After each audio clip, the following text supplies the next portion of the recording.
How can you make your pain useful? That's be the question that I would ask anybody, because I think the answer to that question is really the answer that everyone's chasing. Because if suffering has no meaning, if suffering has no purpose, then this life sucks. It's just shit. And everyone is going to experience suffering. That's what separates me from this machine, is this machine will never suffer.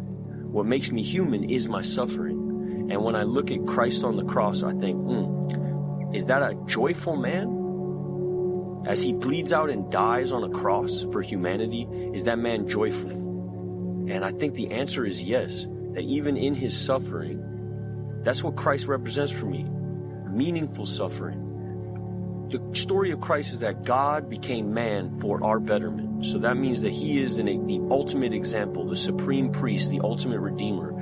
If I look at Christ on the cross, I think that's very instructive. You don't see a lot of smiley face Christs on the cross. You don't see Christ on the cross dying and laughing with aplomb, in joy, in ultimate joy. But I think they should make some Christs on the cross in ultimate serenity, in ultimate joy. They always make Christ like this sad face. It seems like it's not deep enough. Like the artists who manufacture those crucifixes, it's almost like they're not seeing the full story. And the full story, I believe, is that Christ is in maximum joy in that moment. He is fully in his purpose.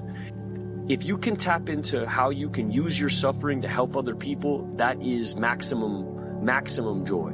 I always thought joy was, I get this and then I'm happy, or I do this and then I'm happy, or I get her and then I'm happy, or I make that and then I'm happy, or they respect me and then I'm happy. Or I always thought happiness was to be acquired by the things I would gain from life. That's why I was always grabbing. If I knew early on that happiness actually is in me offering all of my suffering up for other people as an instructive thing, or as something that could benefit man, then I maybe would have lived my life different.